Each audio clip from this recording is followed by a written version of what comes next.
2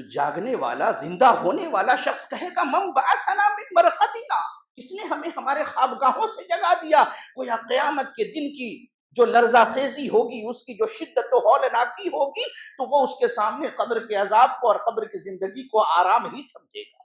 وہ کہے گا من بعثنا من مرقدنا، کس نے ہمیں ہمارے خوابگاہ سے، ہمارے نیند سے بیدار کر دیا؟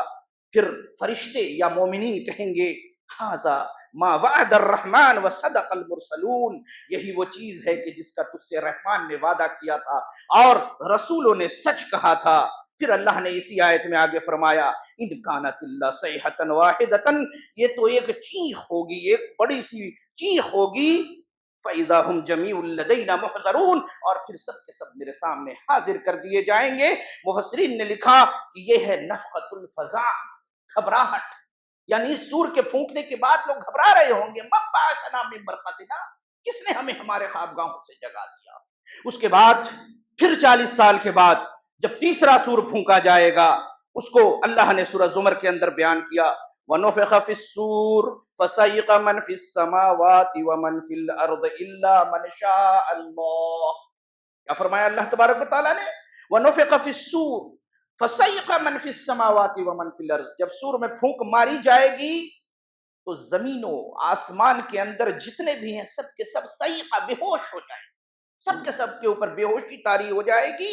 الا من شاء اللہ، سوائے اس کے کہ جس کے بارے میں اللہ چاہے گا کہ وہ بے ہوش نہ ہو، اس کو چھوڑ کے سب بے ہوش ہو جائیں گے۔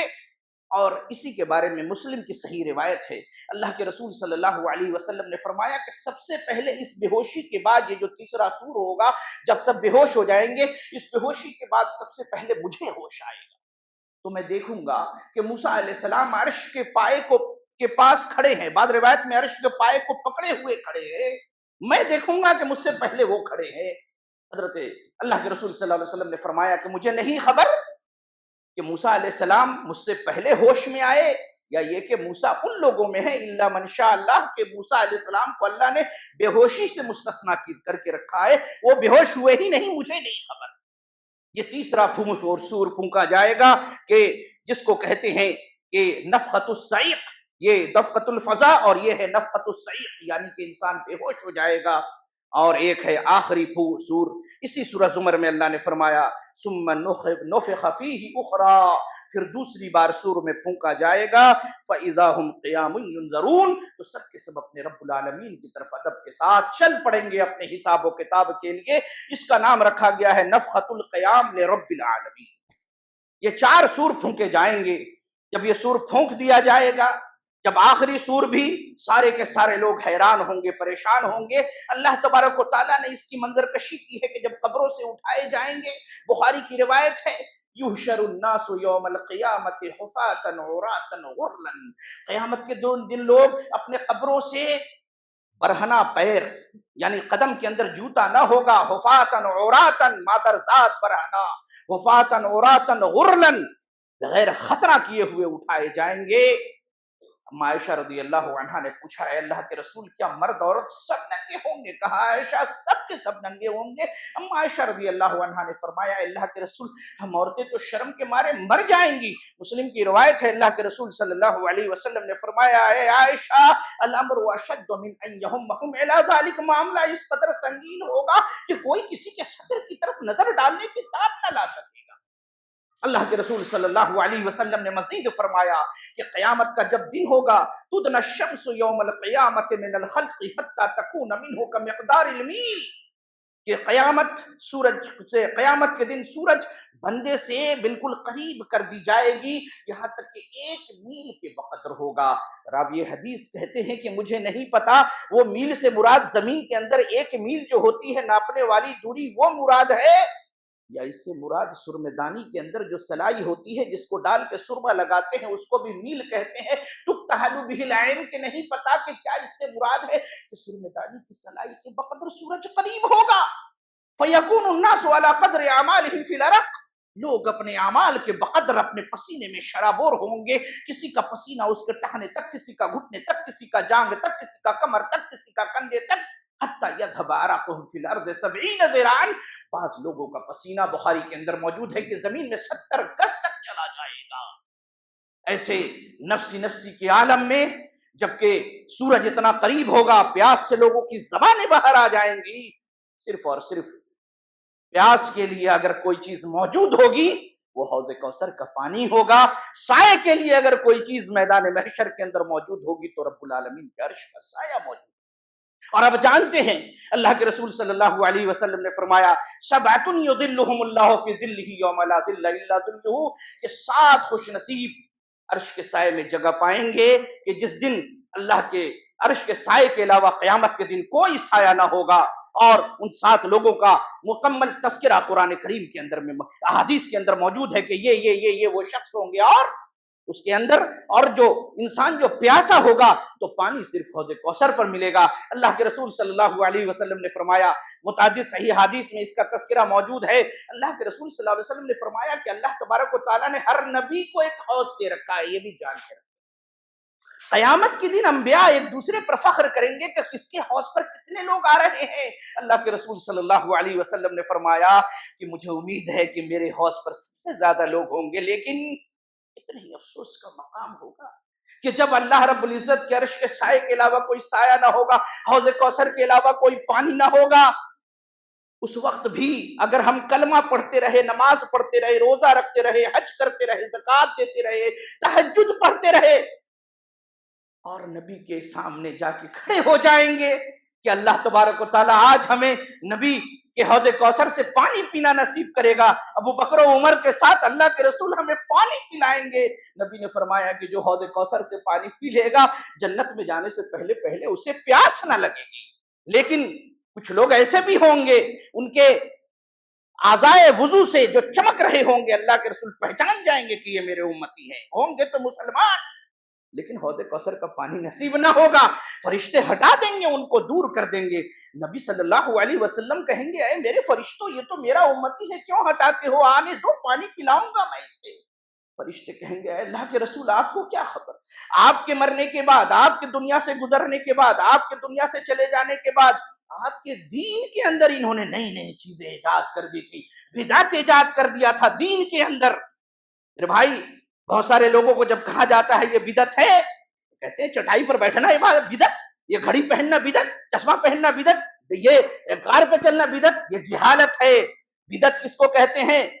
شریعت کے اندر عبادت سمجھ کر کے کسی چیز کو ایجاد کرنا۔ اگر کوئی یہ کہے کہ اس گھڑی کو پہننا عبادت ہے فلاں گھڑی کے مقابلے میں، تو یہ بدعت۔ بدعت کا مطلب معاملات نہیں، عبادت کسی چیز کو سمجھ کے کیا جائے حالانکہ شریعت میں اس کو عبادت نہیں بتایا گیا، وہ بدعت ہے۔ نبی صلی اللہ علیہ وسلم کہیں گے اچھا اس نے بدعت ایجاد کی تھی، سحقن سحقن لمن غیر آبادی، دوری ہو اس کے لیے جس نے ہمارے بعد ہمارے دین کو تبدیل کر دیا تھا۔ اللہ اکبر! غور کرنا چاہیے ہم مسلمانوں کو، ہم نبی کی محبت میں بدعت کیے چلے جا رہے ہیں بغیر سوچے سمجھے۔ نبی نے کیا فرمایا تھا؟ من عمل عملا لیس علیہ امرنا فہو رد، جس نے کوئی ایسا کام کیا جس پر میری مہر نہ لگی ہو، مدینے والے کی مہر نہ لگی ہو، رد ہے، مردود ہے۔ ہم اسی مردود کام کو دین سمجھ کے کیے چلے جا رہے ہیں، بہت اچھا لگتا ہے کرنے میں، لیکن قیامت کے دن نبی بھگا دیں گے حوض کوثر سے۔ اللہ رب العزت سے ہم دعا کو ہے کہ اللہ ہمیں بدعات سے بچائے اور نبی کے حوض کوثر پہ، نبی کے ہاتھوں سے حوض کوثر کا پانی پینا نصیب کرے، آمین۔